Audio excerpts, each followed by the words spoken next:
Welcome back to Rogers Arena in Vancouver, where the Canucks beat the Washington Capitals tonight, and we're pleased to have with us on After Hours the newest Vancouver Canuck. I reckon that in a week as a member of the Canucks, David Booth has faced more reporters and done more interviews than he did in 5 years in Florida. And we certainly hope this is not the tipping point at which you say, I wish I was back in Florida. How's the week been for you? It's been fun. It's a change for me. It's night and day difference from Florida to here. I had great memories of Florida, but now this is a new chapter in my career and in my life, and I'm excited for it. I'm ready to go. This is a great team, and I'm proud to be a part of it. Florida is a very non-traditional hockey market, and you could do whatever you wanted there and not be singled out, I guess. That's fair to say. What was the moment at which you knew, as a Vancouver Canuck, that you were in a whole different world? Yeah, I guess the moment I got here with all the media. Like you said, I probably spoke to more reporters up here than I did. There you go. Than I did in Florida for 5 years. But I guess that's part of the culture up here, and I like that. I like the passion that they have for hockey up here. It's exciting to be a part of, and it's going to be a change, but I'm excited for it. When you see the difference, and that the pressure is going to come every time when the team goes in a little bit of a slump, that you just can't get away from it. How do you think you're going to handle that? And have you got any advice from other guys who have made the move? Like you think of your old teammate Horton, or even here Higgins, who went from Florida and were in the Stanley Cup Finals last year. Yeah, I mean, with this team, you never feel like you're out of it, and even the first 2 games where they were close, the guys in the locker room, you can just tell, have a sense of we're going to come back, and we showed that tonight. 4-4 going to the third, and scored 3 goals, so that was huge. But the fans are passionate here, and they want to win every game, and when it doesn't go like that, I guess people get a little upset, but we hold ourselves to the highest standard. Well, and how much do you clamor for the ability or the chance to play in the playoffs? I mean, in Florida, the one thing that you didn't get to experience that, what are you looking forward as you go forward towards that? Yeah, that's going to be a big step for my career, and I really want to make it there, and I think I'm on the right team to do it. I think, the guy said they think that, it's just as good a team as last year, and that's exciting to see. So, it's still October. There's a lot of hockey left, and anything can happen. But with the guys that we have, I think we got a good chance to make it to April and May. Got a tweet from Mars Middle is the handle, I think, and he or she asks, with all the Vancouver superstars, how is David going to set himself apart? Perhaps D-bombs during interviews or reveal he's a triplet? Well, not a triplet. I do have 2 brothers and a sister, but they look nothing like me, which is lucky for them, I guess. So, no, what? We had good players in Florida too, and it's just here a little bit more recognition just because it's in a Canadian market. So. I just got to play my game. I can't worry about that. I'll set myself apart by playing physical, getting the body and being good on the forecheck and being good defensively. And you and Ryan Kessler go way back. You played together as kids on several teams. So let's have you. Well, this is you and Ryan in the World Juniors in 2004. Brought the U.S. its first ever gold medal, or helped bring the U.S. its first ever gold medal in that tournament. You guys were key parts of it. Let's have you then expand on a tweet that you sent out on Thursday, and this is it. Last time I got a haircut with Ryan Kessler, he made me buzz it. This time he wants me to shave my eyebrows. What was that all about? Well, we were just talking in the salon there that the last time I got a haircut was at World Juniors there, and he gave me $100 to do it, and I was college, so I was like, okay, I'll shave my head, grow back, and obviously it did, as you can tell. So. Then this time, I was telling the hairstylist that story. Then he's like, "All right, I'll give you $100 if you shave your eyebrows, but not anymore, Cass." Okay. Well, that's a good look. Yeah, though. that's not a good look. That is. Don't you have to change your helmet though a little bit? Yeah, it shrunk a lot there, but it's something I'll never forget. So that was a good memory. How important is it though when you come into a new team that you do have some familiar faces? Has that helped in the adjustment a little bit? Yeah, absolutely. Cass has been great. Higgins, Ballard, these guys that I've played with, Bitts, Sulzer.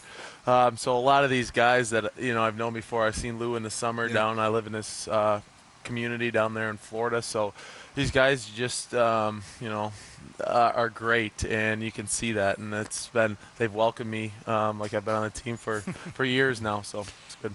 Here's a graphic question for you from Andy Top Cheds is the handle, whatever that means. But do you have to make an adjustment from playing with the first or pass first guy like Weiss in Florida to a shoot first guy like Kessler in Vancouver? Which raises this point. A lot of people have been saying that you and Kessler both like to shoot first. So. Yeah, I mean, I think that creates some opportunities. Weiss is a good player there. He sees the ice very well. And Kess does too, but he likes to shoot it and I like to shoot it. I think that's going to create more maybe shots or chances around the net. So we both got to get to the net, and I think we both play a similar style, get in there, shoot, go to the net, and maybe get some rebound goals. Do you know that Ryan Kessler was cut from a couple of Bantam teams as a kid? Did you know that? I don't know if I knew that or not. That's a long time ago. So no, the reason I'm asking you is because I just want to know if your path to university and pro hockey was smoother. No, I played honey baked growing up. I played with Kess a little bit. Then I wanted to play for the USA program, but I didn't make it for the under 17 there. And CompuWare gave me a chance to play the juniors there. And then the next year, I ended up making the USA under 18. Played there for a year, and then I went to Michigan State and battled Kessler there for another little bit, and Bieksa. Bieksa was on Bowling Green, so he would always finish his body checks. I mean, I remember that. But it's everyone's got a different path there, and it's kind of cool to see them all come together now in the NHL. When you talk about finishing checks, concussions have been a big part of the NHL in the last year and a bit. You've dealt with some huge adversity, and tell us a bit about going through the big hits that you've had twice now in your career and how you've had to deal with that and go forward on it. Yeah, you know what? We should say that's the one from Richards. Yeah, that was tough. Cost you 45 games. Yep, and that was probably one of the toughest points in my career, but something that, as I look back now, I think I've grown because of that. I think God put me through that for a reason, and I think, maybe hockey was first in my life, and now I have to get back to, putting Christ first. And I think that was a big part of my life changing. And, we can get so caught up in hockey, and as you see throughout this summer that, time on earth comes to an end. So I think I got my perspective straightened out and my career straight. So, I think that's part of the reason I went through that. And when you handled it the first time and then it happened again, what went through your mind there? And how much of a different focus did you have the next time? Yeah, the next time it was tough. The first time I was trying to get back because that was the Olympic year and I really wanted to make that team. And again, that was probably a big goal of mine and something I was looking forward to. But, that wasn't in the plan for me, and that's all right. The second time through, it was all right because we only had like 8 games left. Right. I got hit, and I was like, I can take all summer, recover, and that's what I did. And then came back and I played all 82 games last year, which was that must my have been goal. A great feeling. To get it right was. And you scored 23, right? Yeah. So just to play, and that was my main goal: play 82 and to continue to develop here and to continue to get back to where I need to be. Well, like it or not, that hit from Richards, and I guess the subsequent one from Spacek wasn't nearly as bad, but it finished your season. But the one from Richards in particular made you, I guess, the early poster boy for blindside hits. And we have a tweet here from Windy City Law, and I'm struggling to find it, but it was a very relevant question, and I can't find it now. Anyway, I think what he wanted to know was, what do you think of the job that Brendan Shanahan has done to this point in trying to crack down on hit shots? I think he's done a great job. I think, sometimes we just push it off to the side and suspend certain guys, but he's been fair with all the suspensions, and I think guys are starting to recognize that now, change the game. If guys were honest players, there wouldn't be so many headshots. So, hockey's a competitive game, and sometimes it's hard. You're going so fast out there, and things happen in a split of a second. So that's tough, but you got to realize when you're going after a guy's head or when his back's to you. So those are the things that I think we can prevent. I think Brendan's doing a good job. And do you really find that, with the suspensions that are happening now, or even with the injury you've had, that the guys are slowly starting to change their mind? Just like after the lockout with hooking, guys stopped doing it. Do you see it all on the ice, or do you think a little bit differently on the ice about how you hit or what you do out there? Well, I think if you play the game fair, you're going to finish your hits on the forecheck, and when the guy has the puck, try to get the puck off of him. There's always those big hits when guys are cutting across the ice, and that's still got to be part of the game, because then you get all these guys that can cut around and never Too be. skilled, Yeah, these guys are so skilled now, and if you just let them just dance around out there, it's going to cost you a goal or two for the team. So there's the big hits that will happen, but it's, again, body checks, not head hits. So I think that's where we got to be. We showed the Richards hit. We're not showing the spot check hit because we have a one knockout limit for all our guests on After Hours. Okay. Enough of concussions. Yeah. Let's talk about happier times for you before we go to commercial, specifically your 4 years at Michigan State. When you went to the Spartans, how much were you told about the guys who came before you? Yeah, well, talked a lot about Craig here. They really pumped his tires, so that's why I decided to go there. Well, how could you not? Because the guy sitting beside you, I mean, your numbers at Michigan State were respectable. You're going at a point-a-game pace for a couple of seasons. But this guy, there he is, Craig Simpson, back in 1982, looking like he was getting ready for Battle of the Blades. But did you know in 82-83, he had 57 points in 46 games. The next year, 84 points in 42, and he was the NHL's second overall draft pick. How could you not have known about Simpson? Oh, give that a round of applause right No, but there. you had. Yeah. Right? Oh, yeah, I definitely knew about his pictures all over the locker room still there.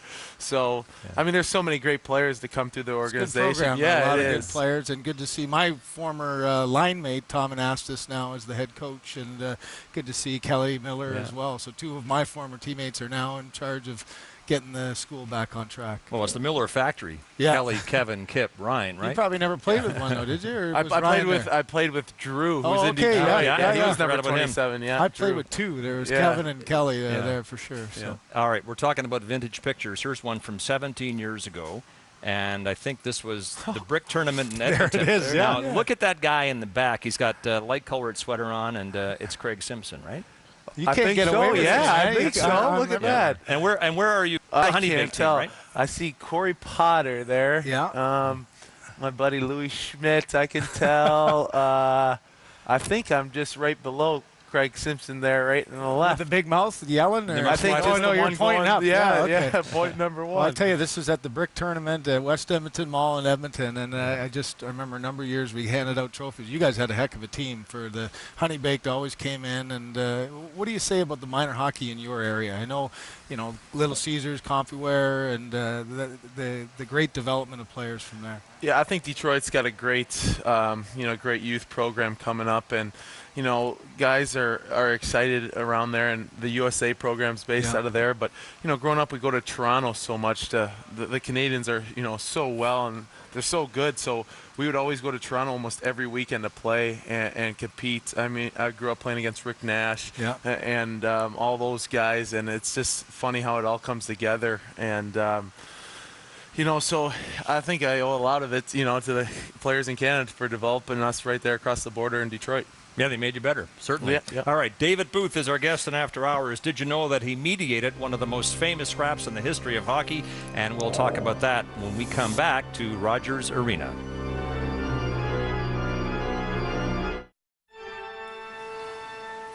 Back with you at Rogers Arena in Vancouver as we continue with After Hours and our guest, David Booth, now 3 games into his career as a Vancouver Canuck. Here's a breaking tweet we got from Sean Kimber. Has he been to the Roxy yet? Well, it's tradition. Hey, you've been here for a week. Surely you've heard of it. Well, I've heard of it, yeah. It's tradition in the NHL to have rookie parties, and my rookie party was in Vancouver, so I made a brief 15-minute stop there back in 06. I was going to say, how many times you've actually played here? Yeah. Well, this is my second time. Yeah, it's that's funny. right. Yeah, I grew up in Detroit, and that is still the only arena I have not played in as a pro. So. We touched on this briefly in our first segment, but I want to go back to hockey life in a place like Florida. Wendell Clark once said to me when he played most of one season with Tampa that there you only had to work 1 hour a day. In other words, show up for practice, work hard, go home. The rest of the day was yours. And, of course, 3 hours of work on game days. You could do what you wanted with the rest of your time and not be under the microscope. Is that how it felt for you in Florida? Yeah, I mean, there it's different than here. you know, it's just something that, you know, it's a great place to play. You know, I think you're treated well down there. You know, you go to the rink, you work hard, but when you leave the rink, it's 75, 80 degrees in January and February, so you feel like you're on vacation. You know, you can sit outside and well, here's a picture that. then that Hey, there's that. training hard. See, yeah, it's easy. Yeah. Doing jump squats in my pool, so I'm actually training there. So that's, There yeah, you go. right. You know? Explosive, Explosive stuff, jump. yeah. Was that a daily occurrence in Florida? You know, I'd go out by the pool every now and then, but yeah, I'm losing my tan right now. That's right. Well, I gotta now. Where's that question? This is from a guy named Coop, a C and about 9 O's and a P. His name is Ian Cooper. How long until his tan turns to rust? Well, I just answered that. It looks like rusty, yeah, but that's all right. How much discipline, though, as a young player trying to establish yourself in the NHL? I mean, did you have anybody there who helped you through that? An older player just saying, keep the focus, understand what you have to do to be an NHL star?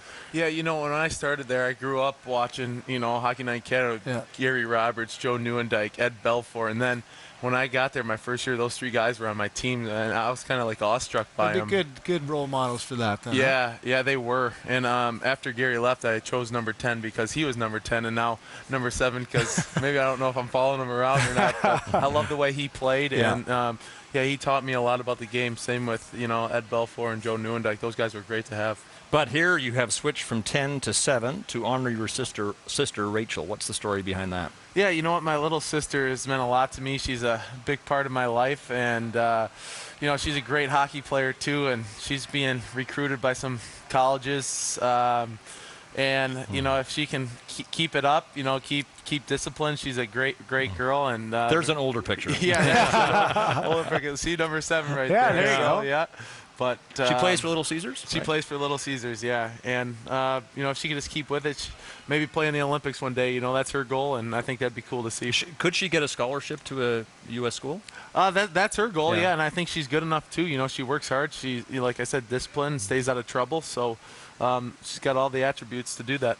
I find when you change numbers like that, are you a superstitious guy at all, or do you feel like at all when you go somewhere new, if things haven't been going well, you want to change it up, or are you just go out and No, play I don't really have superstitions, you know, and I think that you know, God has everything in a plan, and not what number I'm going to do is going to affect the outcome, right? So, yeah, I think number 7 just it brings me back to my minor days when I was playing, and kind of free me up from just the I guess how hockey can get so business-like sometimes. So I just want to get back to enjoying it like I did when I was a kid.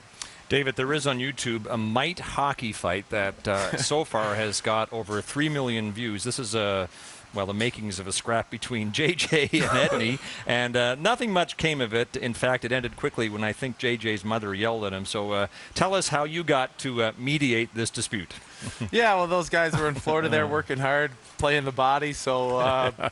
yeah, you know, it's kind of funny because I think they're 6 or 7, and I got to, you know, sit down with them, and those kids are full of energy. You know, they are so cute, and so look at these guys. I really are meeting you. Right? Yeah, so it's good to sit down with them, and they just they're best friends too, and they're going, what happened, guys? Yeah. What happened?